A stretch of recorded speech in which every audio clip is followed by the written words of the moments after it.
ભરૂચ નગરપાલિકા વિસ્તારમાં આવેલી કેટલીક શોપિંગ સેન્ટરો અને મકાનો જર્જરિત અવસ્થામાં જોવા મળી રહ્યા છે।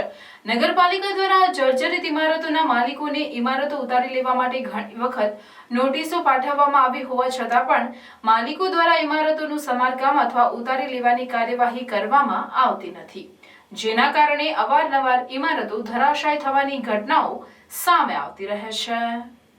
ભરૂચ નગરપાલિકા વિસ્તારમાં આવેલી કેટલીક શોપિંગ સેન્ટરો અને મકાનો જર્જરિત અવસ્થામાં જોવા મળી રહ્યા છે।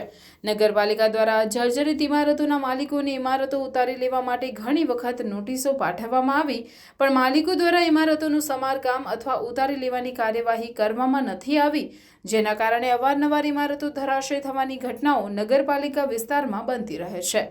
તાજેતરમાં પાંચબત્ત વિસ્તારમાં BSNL ઓફિસ નજીક એક ઇમારતનો ભાગ ધરાશાયી થઈ જવા પામ્યો હતો।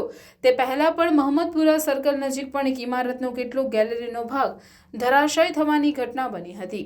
તેમ છતાં પણ નગરપાલિકા દ્વારા કોઈ પણ નક્કર કામગીરી આવી જર્જરિત ઇમારતોના માલિકો પર કરવામાં આવી નથી। ત્યારે આજે ફરી એક વખત નગરપાલિકાની સામે જ આવેલા ડ્રીમલેન્ડ શોપિંગ સેન્ટરનો ગેલેરીનો કેટલોક ભાગ ધરાશાયી થઈ જવા પામ્યો હતો।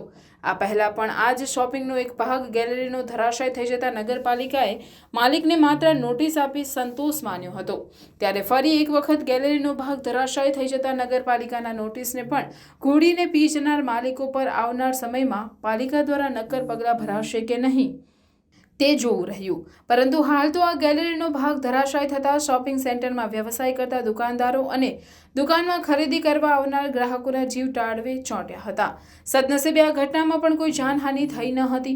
ઘટનાની જાણ નગરપાલિકાના ફાયર ફાઇટરને થતાં તાત્કાલિક ફાયર ફાઇટર ઘટના સ્થળે પહોંચી શોપિંગ સેન્ટરને કોર્ડન કરી કાટમાળ હટાવવા સાથે દુકાનો બંધ કરાવી શોપિંગ સેન્ટરના માલિકને નોટિસ પાઠવવાની કાર્યવાહી હાથ ધરવામાં આવી હતી।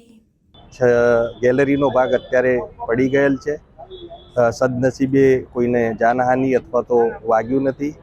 અગાઉ પણ નગરપાલિકાએ શોપિંગ સેન્ટરના બિલ્ડરને જર્જરિત ભાગ ઉતારવા માટે નોટિસ આપેલ છે, તેમના દ્વારા જર્જરિત ભાગ ઉતારવામાં આવેલ નથી। અત્યારે નગરપાલિકા દ્વારા સદર શોપિંગ સેન્ટરની દુકાનો બંધ કરી બેરિકેટિંગ કરાવવામાં આવેલ છે, તેમજ બિલ્ડરને બોલાવવામાં આવેલ છે અને તાત્કાલિક ધોરણે એ ઉતારવાનું ચાલુ કરે એ માટે સૂચના આપવામાં આવશે અને જો બિલ્ડર દ્વારા તાત્કાલિક કાર્યવાહી નહીં કરે તો નગરપાલિકા ઉતારશે।